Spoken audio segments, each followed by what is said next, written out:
آج کی کلاس کا ہم آغاز کرتے ہیں۔ اس سے پہلے میں آپ سے معلوم دکھاؤں کہ گزشتہ ہفتے جو کلاس کی اصل میں یہاں پہ پروگرام تھا وزارے کی طرف سے، کیونکہ دارالقرآن شروع ہو چکا ہے تو خواتین کا پروگرام تھا، اس حوالے سے ہمیں حارث نے فون کیا کہ آج کی کلاس جو ہے کینسل کر دیں، تو اس لیے وہ کلاس جو ہے ملتوی کی گئی تھی۔ تو بہرحال آج ساتھی جو ہیں وہ جاتے ہوئے ای میل ایڈریس جو ہے وہ دیتے ہیں، انشاءاللہ ہم آپ کو بھیج دیتے ہیں، اس پر اپنا فون نمبر اور ای میل ایڈریس جو ہے وہ آپ دیتے رہیں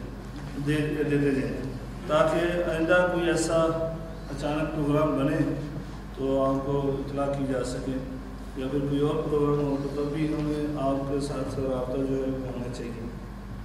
انشاءاللہ آخر میں آپ بھیج دیتے ہوئے آپ فون نمبر اور ای میل ایڈریس جو ہے وہ دے دیں۔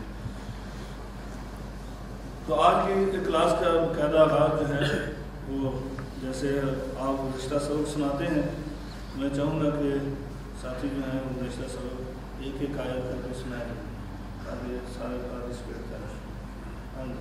رائٹ سائڈ سے جی کوئی بھی کریں۔ أو كسيب من السماء فيه ظلمات ورعد وبرق يجعلون أصابعهم في آذانهم من الصواعق حذر الموت والله محيط بالكافرين۔ أو یا كسيب اس کی مثال اس زوردار بارش کی سی ہے، من السماء جو آسمان سے نازل ہو، فيه ظلمات اس میں ظلمات اندھیرے ہوں، ورعد اور کڑک ہو، بمبارکن اور بجلی ہو، یجعلون وہ ٹھونس لیتے ہیں، اصابعہم اپنی انگلیاں، فی آذانہم اپنے کانوں میں، من الصواعق کے کڑکوں کے، حاضر الموت کڑکوں سے حاضر الموت اور موت کے ڈر سے، واللہ اور اللہ تعالیٰ محیط گھیرنے والا ہے کافروں کو۔ جی اگلی آیت، اگلی آیت یہ کام ہے۔ اعوذ باللہ من الشیطان الرجیم، بسم اللہ الرحمن الرحیم۔ یکاد قریب ہے البرق بجلی یکطرف ان کچک لے ابصارہم ان کی آنکھیں، کلما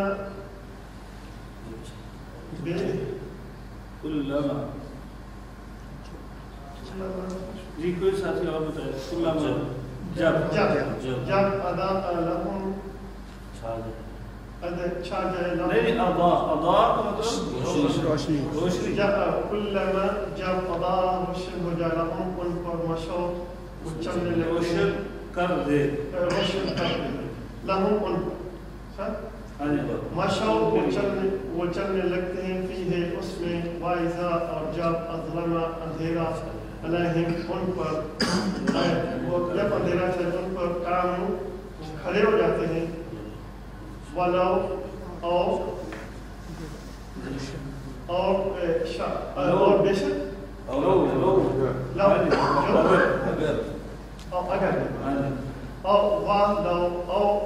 اگر چاہے اللہ لذهب ان کو لے جائے بسمعہم، یقیناً لے جائے، یا ذهب یقیناً لے جائے بسمعہم ان کی بسمعہم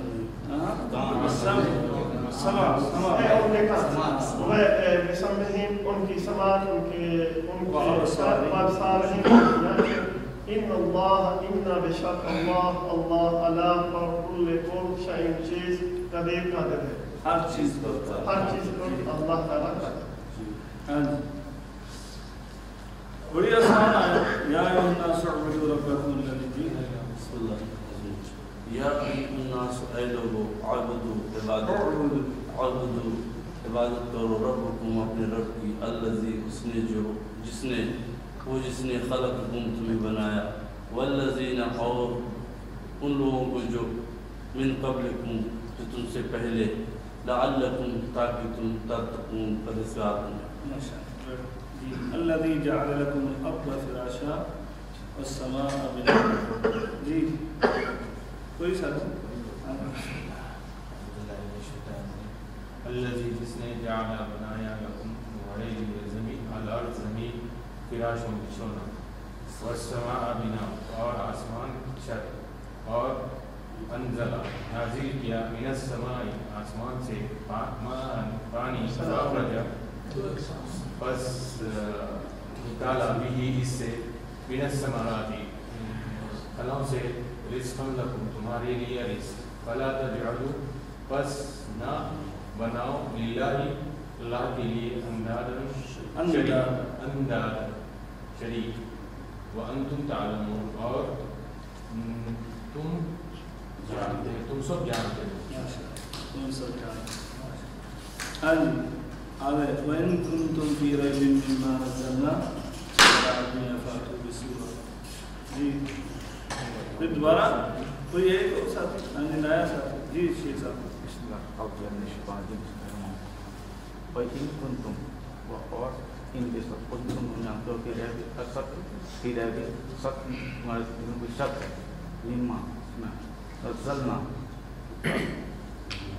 نازل کیا ہوا اللہ عبدنا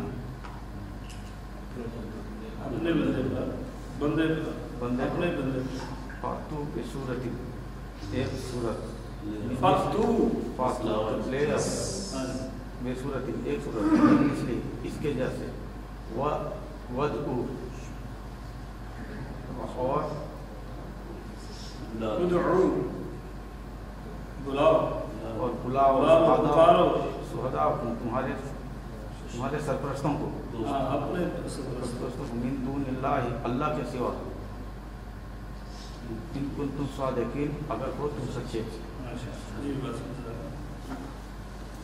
ہاں جی آخری آیت فَإِن لَمْ تَفْعَلُوا وَلَن تَفْعَلُوا فَاتَّقُوا النَّارَ الَّتِي وَقُودُهَا النَّاسُ وَالْحِجَارَةُ أُعِدَّتْ لِلْكَافِرِينَ وَإِن لَمْ تَفْعَلُوا پس اگر تم ایسا نہ کر سکو وَلَن تَفْعَلُوا اور ہرگز ایسا نہیں کر سکتے فَاتَّقُوا پس ڈر جاؤ فَاتَّقُوا النَّارَ الَّتِي ڈر جاؤ آگ سے الَّتِي جو جس کا وَقُودُهَا النَّاسُ وَالْحِجَارَةُ جس کا کہ ایندھن انسان اور پتھر ہے اعدت للکافرین جو کافروں کے تیار کی گئی ہے تیار کی گئی ہیں کافروں کے لیے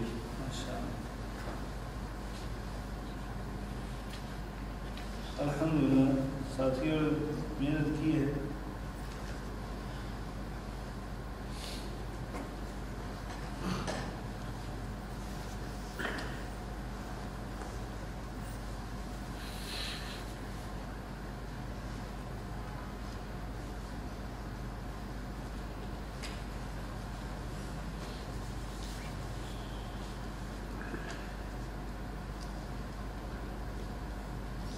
اعوذ باللہ السميع العليم من الشیطان الرجیم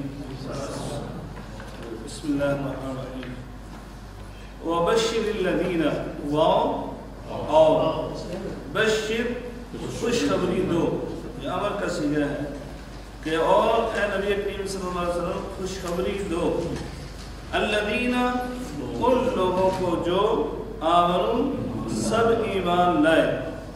ایمان لائے وعملوا اور ان سب نے عمل کیے الصالحات نے انا کہ بے شک لہم ان کے لیے جنات باغات ہیں جنات ہیں تجری بہتی ہیں چلتی ہیں من تحتها الانہار من سے تحتها الانہار اس کے نیچے سے نہریں اس کے نیچے سے نہریں چلتی ہیں کلما جب بھی آپ رکے تھے کلما جب بھی رزقو ان سب کو رزق دیا جائے گا رزقو ان سب کو رزق دیا جائے گا یہ مجہول کا صیغہ ہے دیا جائے گا منہا اس سے یا ان سے من ثمرات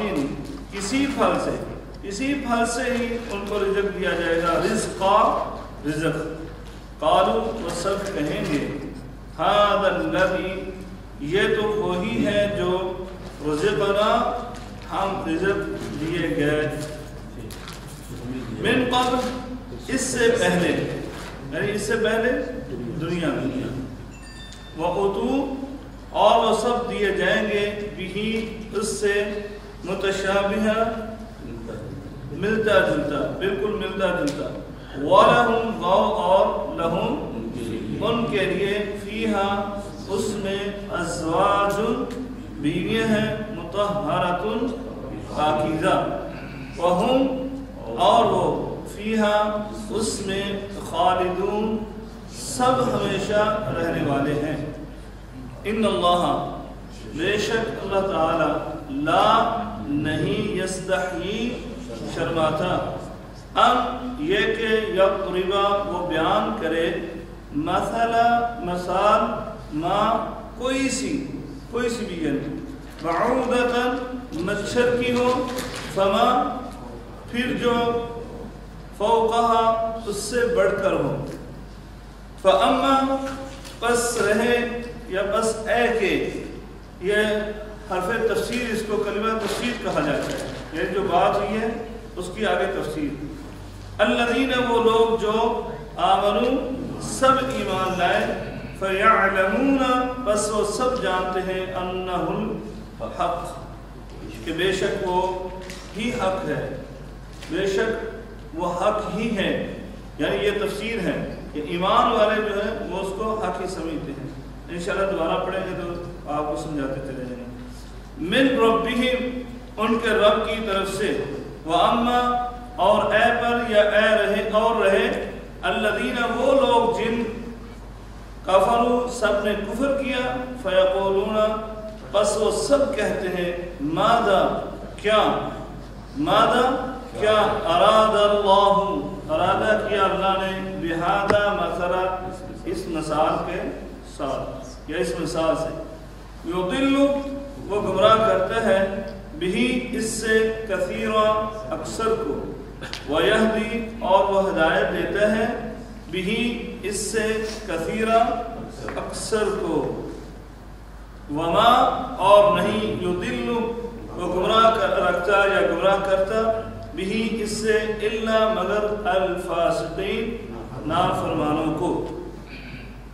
الذین وہ لوگ جو ینقضون وہ سب توڑتے ہیں عہد اللہ کے عہد کو، من بعد میثاقہ اس کی مضبوطی کے بعد، ویقطعون اور وہ سب کاٹتے ہیں، اس کا مطلب بھی قطع کرنا توڑنا ہے، ما جس کا امر اللہ حکم دیا اللہ تعالی نے، بھی اس کے ساتھ ان یوصلا کہ وہ جوڑا جائے، واو اور یفسدون وہ سب فساد پھیلاتے ہیں، فی الارض زمین میں، اولئک یہی لوگ ہیں، ہم الخاسرون سب نقصان اٹھانے والے۔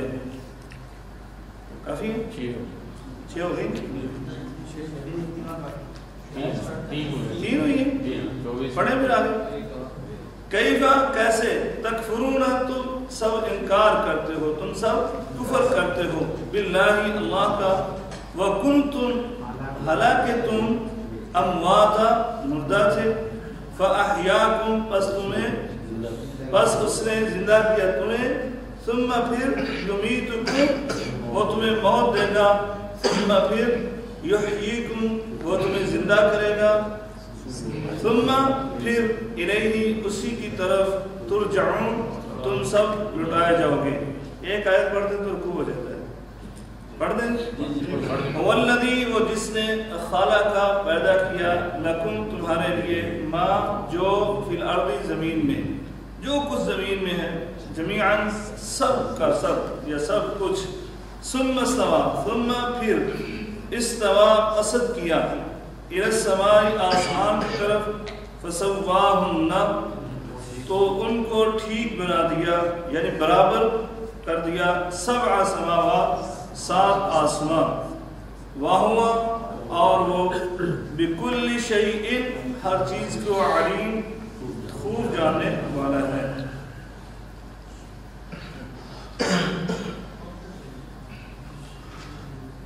وبشر الذین آمنوا اور خوشخبری دو ان لوگوں کو جو آمنوا سب ایمان لائے، وعملوا الصالحات اور ان سب نے عمل کیے نیک. یعنی یہاں ایک چیز سمجھنے والی ہے کہ بشارت مل رہی ہے دو چیزوں پر. سب سے پہلی چیز آمنو، ایمان لائے ہیں، وہ سب کے سب ایمان لائے، وہ عامل الصالحات اور نیک عمل کیا. آپ قرآن مجید میں 20 مقامات پر آپ دیکھیں گے یہ دونوں چیزیں لازم ملزوم ہیں، یعنی اکٹھی ہی بیان ہوئی ہیں. اور اس میں لطیف نکتہ یہ ہے کہ ایمان کے ساتھ عمل صالح ہوں گے تو تبھی جا کر فائدہ ہوگا، اکیلا ایمان فائدہ نہیں دے گا. اور اسی طرح اگر نیک عمل کرتے ہیں ایمان کے بغیر تو اس کا بھی کوئی فائدہ نہیں ہوگا. یہ دونوں چیزیں لازم ملزوم ہیں کہ پہلے ایمان پھر اس کے بعد نیک اعمال. ایمان اس کے جیسے آپ کو پتہ ہے 6 ارکان ہیں کہ اللہ پر ایمان لانا، ملائکہ پر ایمان لانا، کتابوں پر ایمان لانا، انبیاء پر ایمان لانا اور یوم آخرت پر ایمان لانا، تقدیر کے اچھے اور برے ہونے پر ایمان لانا. یہ ایمان ہے. اعمال صالح کیا ہے؟ عمل صالح وہ ہے جو قرآن کے مطابق ہو، یعنی اللہ کے فرمان کے مطابق ہو اور اس میں اخلاص ہو، اور دوسری بات نبی کریم صلی اللہ علیہ وسلم کے طریقے کے مطابق ہو.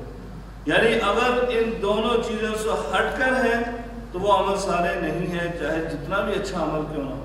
بلکہ وہ عمل اچھا ہو ہی نہیں سکتا ہے، وہ عمل اچھا ہو ہی نہیں سکتا. لیکن بسا اوقات ہوتا ہے بعض چیزیں ایسی ہوتی ہیں کہ وہ اچھی ہیں لیکن ان کا محل جو ہے، ان کی جگہ جو ہے، ان کا وقت جو ہے وہ چینج کر دیا جائے تو وہ سمجھتے ہیں کہ یہ ہم وہی عمل اچھا کر رہے ہیں اس جگہ پر، اس موقع پر، اس مناسبت پر، تو یہ اچھا ہی رہے گا، اس میں حرج کیا ہے. لیکن نہیں، وہ اچھا نہیں ہے کیونکہ اس پر مدینے والے کی مدنی مہر نہیں لگی ہے. جب تک مثال کے طور پر گورنمنٹ کویت جو ہے وہ دینار چلاتی ہے بازار کے اندر تو اسٹیٹ بینک کی مہر لگی ہونی چاہیے. اگر اسٹیٹ بینک کی مہر نہیں لگی ہوگی تو وہ دینار نہیں رہتا ہے، چاہے وہ جتنا بھی اچھا کاغذ کیوں نہ استعمال کریں، دینار سے بھی بہتر کاغذ استعمال کر لیں، یعنی آرٹ پیپر استعمال کر لیں جو بڑا قیمتی ہے، تب بھی وہ دینار نہیں، اس کی قدر و قیمت وہ نہیں ہوگی. وہ بازار میں نہیں چلے گا بلکہ کوئی چلانے کی کوشش کرے گا تو کیا ہوگا؟ پکڑا جائے گا، سزا دی جائے گی. تو اسی طرح جب نبی پاک صلی اللہ علیہ وسلم کے متعلق اللہ تعالیٰ نے ایک سوٹی بنا دی ہے کہ یہ مدنی مہر لگنی چاہیے. قل ان کنتم تحبون اللہ فاتبعونی، لازمی ہے وما آتاکم رسول فخذوہ وما نہاکم عنہ فانتہوا.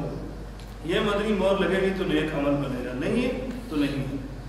اللہ جب یہ دونوں چیزیں ہیں تو پھر خوشخبری کس چیز کی ہے، بشارت کس چیز کی ہے؟ ان لہم، کہ ان کے لیے جنات، باغات ہیں، جنات ہیں، تجری من تحتها الانہار، اس کے نیچے سے نہریں بہتی ہیں. نیچے سے کئی مفسرین نے اقوال بیان کیے ہیں. نیچے سے مطلب یہ بھی ہے کہ درمیان سے بالکل، یعنی درمیان سے نہر بہتی ہو، دونوں سائڈ پر باغات ہوں تو اس کو کہا ہے کہ نیچے سے نہر، یا اس کے نیچے سے یعنی اس کے درختوں کو، پودوں کو یعنی کہ سیراب کرتی ہوئی وہ نہریں وہاں سے گزر رہی ہیں. تو یہ ایسے باغات ہیں. کلما رزقوا منها من ثمرات، جب بھی ان سب کو دیا جائے گا، یعنی رزق دیا جائے گا، منها ان سے، من ثمرات کوئی پھل بھی، کسی پھل سے بھی، رزق قالوا تو وہ سب کہتے ہیں، یعنی وہ جنت والے سب کہتے ہیں هذا الذي رزقنا، یہ تو وہی ہے جو ہم رزق دیے گئے، من قبل، اس سے پہلے، وَأُتُوا بِهِ متشابہا، وہ سب دیے جائیں گے اس سے مشابہ، یعنی بالکل ملتا جلتا سے. تو اس سے مراد کیا ہے؟ کیا جنت کے اندر وہی رزق جو دنیا میں دیا جاتا ہے، جو فروٹ، جو ثمرات یہاں ہیں وہی وہاں پر ملیں گے؟ جیسے کہ یہ جنتی کہتے ہیں کہ یہ تو ہم دنیا میں پہلے دیے گئے، بالکل اسی طرح. مطلب یہ ہے، ایک مفہوم تو یہ ہے کہ جو دنیا کے فروٹ ہیں بالکل اسی یعنی ساخت کے یا اسی شکل و صورت کے ہوں گے، صحیح ہے، اسی شکل و صورت سے ہوں گے، تو اس لیے وہ ان کو دیکھتے ہی کہیں گے کہ یہ اسی طرح کے ہیں. یا یہ کہا گیا کہ ان کے ذائقہ جو ہے ان سے ملتا جلتا ہوگا لیکن ان سے بہت عمدہ ہوگا، ان سے بہت بہتر ہوگا، کیونکہ ایک نیا پھل آئے چاہے وہ جتنا بھی اچھا ذائقہ کیوں نہ ہو تو بسا اوقات انسان کو اچھا نہیں لگتا ہے، کیونکہ وہ مانوس نہیں اس سے ہوتا ہے۔ تو بسا اوقات ایسے ہوتا ہے، اس لیے کیا ہے وہ ان کو ایسے رزق دیے جائیں گے کہ جس سے وہ مانوس ہوں گے، یعنی ایسا وہ ان کو عجیب نہیں لگے گا۔ تو اس لیے وہ کہتے ہیں یہ تو وہی رزق ہے، یہ شکل و صورت کے لحاظ سے انہوں نے کہا کہ ویسی ہے، لیکن ان کا ذائقہ جو ہے اس کی کوئی مناسبت نہیں ہے، دنیا کے پھل کے ساتھ کوئی مناسبت نہیں ہے، وہ پھل کا ذائقہ جو ہے انتہائی عمدہ اور بہتر ہوگا۔ وَلَهُمْ اور ان کے لیے فیہا اس میں ازواج بیویاں ہیں، مطہرۃ پاکیزہ۔ اس کے متعلق بھی مختلف اقوال ہیں۔ پہلی بات تو یہ کہ یہی بیویاں ہیں، یعنی جیسے دنیا کی بیویاں ہیں یہی بیویاں ہیں۔ اب ساتھی پریشان شاید ہو جائیں، جن کی بیویاں اچھی نہیں وہ کہیں گے لو جی آگے بھی وہی ہیں، جن کی اچھی ہو تو خوش ہوں گے کہ چلے یہی ہے تو اچھی بات ہے۔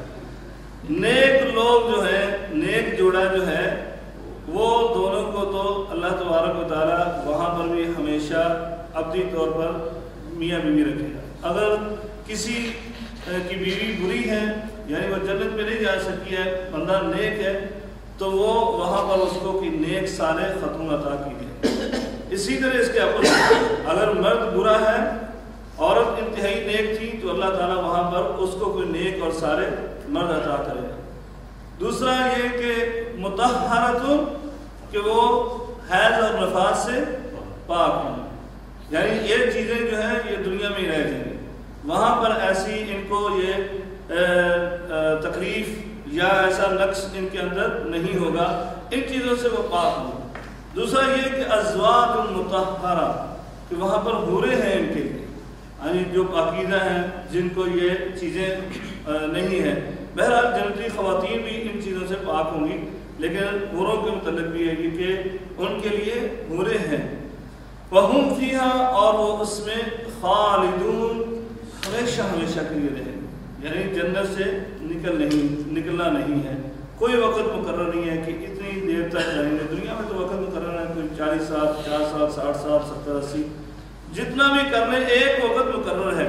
قرآن مجید نے کہا ہے کہ اجل مسمى، ایک وقت مقررہ تک ہے کہ جاؤ فائدہ اٹھاؤ، ایک وقت مقررہ تک۔ لیکن جنت کے اندر ایسا نہیں ہے کہ کوئی ایک وقت ہوگا جس میں وہ جنت آخر کا ختم ہو جائے، ایسا نہیں ہے، ہمیشہ ہمیشہ کے لیے۔ بلکہ جہنمیوں کے لیے بھی ایسا ہے، لیکن جہنمیوں میں سے کچھ ایسے لوگ خوش نصیب ہوں گے جن کو اللہ تبارک و تعالیٰ جنت یعنی جہنم سے نکالے گا۔ نہر الحیات، یعنی ایک زندگی کی نہر ہوگی جس میں ان کو گوتے دیے جائیں گے، اور وہ زندگی دوبارہ ان کو عطا کی جائے گی، جسم کو ایسے ہی جیسا اللہ تعالیٰ نے ان کو عطا کیا دنیا میں، ویسا ہی جسم عطا کر کے ان کو جنت میں بھیج دیا جائے گا، کیونکہ وہ جب سیاہ کولا ہو چکے ہوں گے تو وہاں سے نکال کر نہر الحیا، ایک جنت کی نہر ہے جس کو دنیا کی زندگی کی نہر کہا جاتا ہے، تو اس میں ان کو نہلایا جائے گا، پھر جنت میں بھیج دیا جائے گا۔ تو اللہ تبارک تعالیٰ سے دعا ہے کہ اللہ تعالیٰ ہمیں تو اس سے ویسے ہی محفوظ رکھے، پہلے جنت میں بھیج دیں۔ اب اگلی آیت جو ہے ان اللہ لا یستحی، اس میں یعنی جیسے ہم نے پہلے پڑھا ہے اس آیت سے پہلے فَإِنَّ اللَّهُ قرآن مجید کے متعلق، کہ انہوں نے پہلے تو ویسے انکار کیا قرآن مجید کا کافروں نے، جب بات نہیں بن سکی اللہ نے چیلنج کر دیا فَأْتُوا بِسُورَةٍ مِّن مِّثْلِهِ، اگر تم ایسی بات کرتے ہو کہ میرے نبی صلی اللہ علیہ وسلم کہیں سے بنا کر لے آتے ہیں تو اب ہم تمہیں چیلنج کرتے ہیں، اگر ایسا ہے تو تم بھی لے آؤ۔ ہاں جی، وَادْعُوا شُهَدَاءَكُمْ، اپنے مددگاروں کو پکارو، بلاؤ، سب تمہاری مدد کریں، فصیح اللسان شاعر ہیں تمہارے پاس، لے کر آؤ، کوئی ایک صورت لے آؤ۔ جب نہیں بن پڑا تو پھر کیا ہمیشہ یعنی وہ ایسی حجتیں پھر قائم کرتے ہیں، ادھر ادھر کی آئیں بائیں شائیں کرتے ہیں نا، ویسے ہی انہوں نے یہ کہا کہ اگر یہ کلام الہی ہوتا، اللہ تعالیٰ کا کلام ہوتا، یعنی اس سے یہ بھی ایک ثابت ہوتی بات کہ مشرکین مکہ جو ہے وہ اللہ تعالیٰ کو مانتے ہی تھے، یعنی وہ اللہ تعالیٰ کو بلند و بالا ہستی مانتے تھے، کیونکہ انہوں نے اعتراض کیا کیا، اگر یہ قرآن مجید کلام الہی ہوتا تو اس میں ایسی حقیقی سی مثالیں کیوں ہوتی ہیں؟ یعنی یہ جو پیچھے مثالیں دی ہیں، بارش کی مثال ہے، اس کے اندر اندھیرے ہیں یا روشنی ہے، یہ کیا مثالیں ہیں؟ یہ اس طرح کی تماثیل قرآن مجید میں بے شمار ہیں. تو کیا ہے یہ مثالیں؟ ایسے ہی اللہ تعالیٰ کی کلام ہوتی تو فضول سی ایسی بحث نہ کی جاتی. تو اللہ تبارک تعالیٰ نے ان کا بھی یہ رائے کیا. کیا فرمایا؟ ان اللہ تعالیٰ لا یستحیی، نہیں وہ شرماتا، ان یضربا، یہ کہ وہ بیان کرے، مثلا کوئی مثال، ما کوئی سی، بعودۃ مچھر کی ہو، فما فوقا یا اس سے اوپر کی ہو. تم تو بڑی بات کرتے ہو، ہم تو کہتے ہیں مچھر کی مثال فما فوقہا، جو اس سے اوپر کی ہو. یہ فوقہا کے دو یعنی مفہوم ہیں. ایک مفہوم تو یہ کہ مچھر سے بڑی کوئی چیز، یعنی مچھر سے بڑی چیز، مچھر آخری چیز ہے، اس سے بڑی کوئی چیز، اس کی بھی مثال اللہ تعالیٰ دے سکتا ہے. جیسے 17ویں پارے میں مکھی کی مثال ہے. تو اس طرح فرمایا جو اس سے اوپر کی ہے چیزیں ان کی بھی مثالیں اللہ دے گا. اور دوسرا مفہوم کیا ہے؟ فما فوقہا، اس کے اوپر، یعنی پھر جو اس سے بھی بڑھ کر ہو. مطلب یہ کہ مچھر تو بہت بڑی چیز ہے، مچھر کا ایک پر یا ایک بازو جو ہے اس کی بھی مثال اللہ دے سکتا ہے. یہ تو مچھر بہت بڑی بات ہے. فما فوقا، اس سے اوپر یعنی کوئی چیز ہے تو اللہ تعالیٰ سمجھانے کے لیے تو اس کی بھی مثال دے سکتا ہے، سمجھانے کے لیے اس کی بھی مثال دے سکتا ہے. تو یہ ان کا رد کیا جا رہا ہے. فَأَمَّا، پس اے پریا، پس رہے، الذین، وہ لوگ جو آمنوا، ایمان، سب ایمان لائے، فَيَعْلَمُونَ، پس وہ سب جانتے ہیں، أَنَّهُ الْحَقِّ، کہ یہ وہ سب أَنَّهُ الْحَقِّ، کہ بے شک وہی حق ہے. یعنی ایمان والے جو ہیں وہ تو فوراً کہتے ہیں کہ یہ کیا ہے، یہ حق ہے. یعنی اللہ تعالیٰ جو بھی بیان کرے گا ہمیں سمجھانے کے لیے، ہمیں کوئی راہ سمجھانے کے لیے، تو وہ کیا ہوگا؟ وہ حق ہی ہوگا. من ربہم، ان کے رب کی طرف سے. وَأَمَّا الَّذِينَ كَفَرُوا، اور رہے وہ لوگ جنہوں نے یا جن نے سب نے کفر کیا، فَيَقُولُونَ، بس وہ سب کہتے ہیں، مَاذَا أَرَادَ اللَّهُ، کیا ارادہ کرتا اللہ تعالیٰ، بِهَذَا مَثَلًا، اس مثال کے ساتھ. یعنی ایسی مثالیں دینے کے ساتھ اللہ تعالیٰ کیا فیصلہ کرتا ہے، کیا کرنا چاہتا ہے، کیا ارادہ ہے. اللہ تعالیٰ نے آگے بیان کیا ہے کہ کیا ارادہ ہے. یضل بہ کثیرا، وہ گمراہ کرتا ہے اس سے اکثر کو، ویہدی، اور وہ ہدایت دیتا ہے بہ، اس کے ساتھ، کثیرا، اکثر کو. یعنی اللہ تبارک و تعالیٰ ان مثالوں کے ساتھ کیا کرتا ہے؟ بہت زیادہ کو ہدایت دیتا ہے اور بہت زیادہ لوگوں کو گمراہ بھی کرتا ہے. وما یضل، یہاں ایک لطیف نکتہ جو ہے وہ سمجھنے والا. وما یضل، اور نہیں وہ گمراہ کرتا، بہی، اس کے ساتھ، الا الفاسقین، مگر نافرمان. یعنی اللہ تبارک و تعالیٰ ایسا نہیں ہے کہ کوئی عام لوگ جو ہے ان کو بھی گمراہ کر دیتا ہے مثالوں کے ساتھ، ایسا نہیں. یضل بہ کثیرا، بہت زیادہ لوگوں کو گمراہ کرتا ہے، لیکن کون؟ فاسق، فاجر. جیسے ہم کل جمعے میں بیان کر رہے تھے کہ نبی پاک صلی اللہ علیہ وسلم نے کیا دعا کیا کرتے تھے، اللہم مقلب القلوب ثبت قلبی علی دینک وطاعتک، کہ یا اللہ تو دلوں کو پھیرنے والے، میرے دل کو اپنے دین پر ثابت کر دے. یا مصرف القلوب ثبت قلبی علی دینک وطاعتک، اے میرے دلوں کو پھیرنے والے تو میرے دل کو پھیر دو دین کی طرف پھیرنا. تو حضرت عائشہ رضی اللہ تعالیٰ عنہ نے پوچھا تھا، اے اللہ کے رسول، یہ دعا آپ اکثر کیوں کرتے ہیں؟ آپ نے کیا فرمایا؟ ان قلب الآدمی بین اصابع الرحمن، کہ ہر انسان کا دل جو ہے وہ اللہ کی دو انگلیوں کے درمیان ہے. یقلبها کیف یشاء، وہ جیسے چاہتا ہے پھیر دیتا ہے. تو اس کے متعلق میں نے وضاحت کرتے ہوئے بتایا تھا کہ اللہ تعالیٰ وہ پھیرتا ضرور ہے، وہ مقلب القلوب ہے، مصرف القلوب ہے، لیکن کیا نیک بندے کے دلوں کو بھی پھیر دیتا ہے؟ ایسا نہیں ہے. یہ اس کی ایک دلیل یہ ہے، وما یضل بہ الا الفاسقین، جو بنیادی طور پر فاسق ہے، فاجر ہے، گناہ گار ہے، ان کے دلوں کو پھیرتا ہے، نیک لوگوں کے دلوں کو نہیں پھیرتا ہے، ان کے دلوں کو ثابت قدمی دیتا ہے، یعنی وہ ثابت رکھتا ہے دین اور حق پر. اسی طرح بہت ساری اور آیات ہیں. فرمایا کہ فلما ذاقوا